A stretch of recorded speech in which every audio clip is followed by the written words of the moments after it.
Kalau riset itu dikerjakan sendirian, hasilnya bisa bagus. Tapi kalau dikerjakan bareng 2-5 tim dari kampus yang berbeda, ditambah industri sebagai off-taker, ya hasilnya bakal mengubah pasar. Kok bisa? Banyak skema riset nasional termasuk Rikup, kolaborasi tematik, sampai ke flagship riset, udah ngewajibin untuk konsorsium lintas perguruan tinggi, plus mitra industri. Kenapa? Menarik nih buat kita kulik biar sekalian sharing informasi ya rekan dosen. Tapi sebelum lanjut, buat rekan dosen yang baru tahu atau baru nonton video ini pertama kali, bisa banget untuk support terus channel ini dengan cukup subscribe, biar gak ketinggalan sharing informasi menarik lainnya. Oke, kita lanjut. Kewajiban kolaborasi antar tim perguruan tinggi. Rekan dosen, sebelum masuk ke ranah teknis kolaborasi, perlu banget kita ingat-ingat lagi nih, apa logika di balik kewajiban kolaborasi 2-5 tim ini? Dan kenapa pemerintah sampai mewajibkan struktur sebesar itu?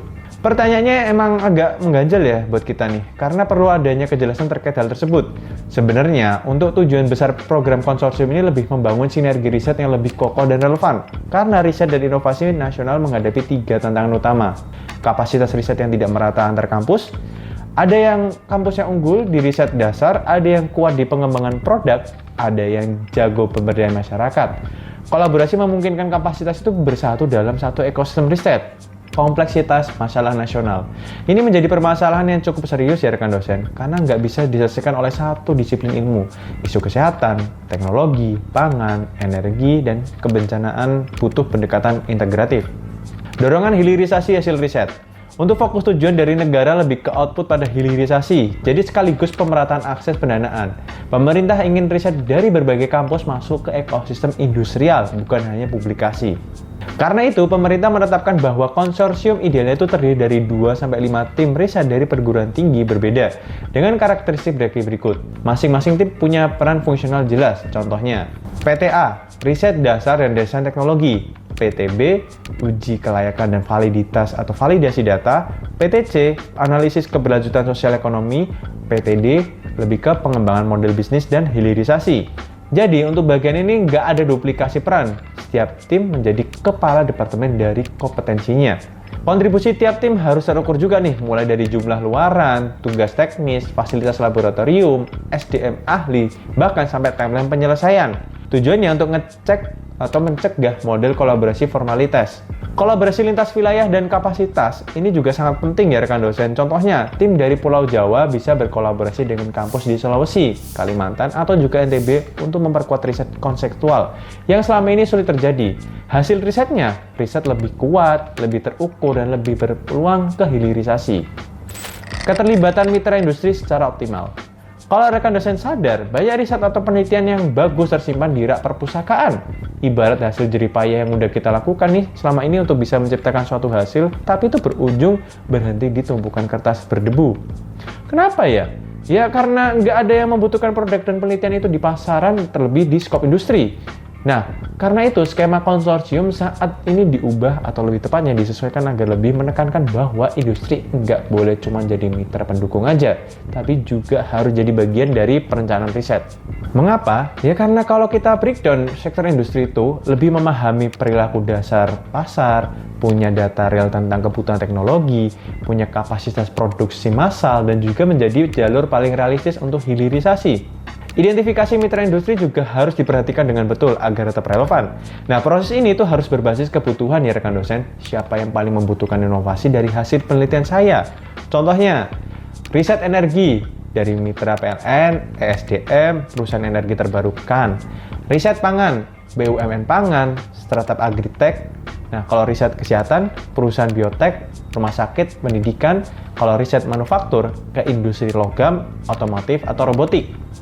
Sebab tanpa relevansi yang kuat, ya udah pasti tau lah ya berakhirnya kayak gimana rekan dosen. Proposal auto langsung lemah dan ya percuma karena tertolak. Maka dari itu pentingnya dalam membangun win to win dan berkelanjutan harus dipersiapkan. Karena hubungan riset dengan industri itu harus jelas siapa yang untung, ada perjanjian kerahasiaan, ada penjelasan royalti dan paten, dan ada kepastian tindak lanjut pasca prototipe. Di level kebijakan, inilah yang disebut sebagai riset berbasis kebutuhan pasar ya rekan dosen, bukan berbasis keinginan peneliti. Setelah industri siap, tantangan berikutnya adalah bagaimana menyatukan banyak disiplin ilmu dalam satu tim yang solid. Strategi membentuk tim kolaborasi lintas disiplin yang efektif. Rekan dosen, kolaborasi multidisiplin itu sebenarnya indah di konsep, tapi sering banget chaos saat proses eksekusi. Kenapa? Ini tuh sering ditemuin ya, karena tidak ada struktur yang jelas. Tim lintas disiplin baru efektif kalau dibangun dengan kerangka kerja yang jelas. Pemilihan tim disiplin yang saling melengkapi bukan tumpang tindih. Ini menjadi tonggak awal dalam membangun sebuah kolaborasi, rekan dosen. Oke, kita gambarkan biar lebih jelas nih. Misalnya, kita ada sebuah proyek smart farming. Penyesuaian kebutuhan tim yang rekan dosen persiapkan tuh bisa dimulai, misalkan teknik informatika, lebih ke IoT dan sensor data, agronomi, ke manajemen tanaman dan pola tanam, teknik elektro, lebih ke sistem energi panel surya, ekonomi, lebih ke analisis biaya dan kelayakan usaha. Nah, misalkan sosiologi, bisa ke pendekatan perubahan perilaku petani. Jadi itu masing-masing berdiri sebagai pilar dan punya fokus dalam pengembangannya agar gak mengganggu kinerja bagian lainnya. Dan pastinya kejelasan alur pekerjaan membuat lebih efektif. Tapi dengan banyaknya tim yang dilibatkan pasti akan ada satu momen yang dapat menimbulkan konflik. Udah pasti nih ya rekan dosen, atau pernah melihatnya secara langsung? Maka dari itu, pentingnya mempersiapkan kesepakatan sangat penting agar tetap kondusif. Dalam susunan kesepakatan dan protokol kolaborasi, ada beberapa dokumen MOA atau MOU harus memuat. Ruang lingkup kewajiban tiap kampus, timeline dan deliverable, mekanisme rapat koordinasi, standar luaran dan kualitas produk, aturan penggunaan data bersama, dan mekanisme perlindungan paten. Tanpa ini, konflik akan sangat terjadi ya rekan dosen. Makanya penting banget untuk diperhatikan agar meminimalisir ini terjadi. Kemudian dalam proyek riset lintas disiplin juga harus memiliki sistem manajemen yang ketat dan terarah. Pembuatan roadmap riset yang terintegrasi inilah menjadi pembahasan awal agar dapat lebih jelas mau dibawa kemana kolaborasi ini, apa yang dicapai dan kapan dicapai, dan siapa yang bertanggung jawab nantinya. Isinya sendiri bisa meliputi beberapa hal ini, tapi bisa disesuaikan dengan kebutuhan dari rekan dosen nantinya. Milestone jelas per semester, target luaran tiap tim, indikator keberhasilan, hubungan antar output, pembagian tugas lintas institusi, dependensi antar aktivitas. Dengan peluang pembentukan tim yang efektif dan manajemen proyek yang kuat, kolaborasi nggak cuma selesai, tapi bisa menghasilkan produk inovasi yang siap untuk dihilirisasi.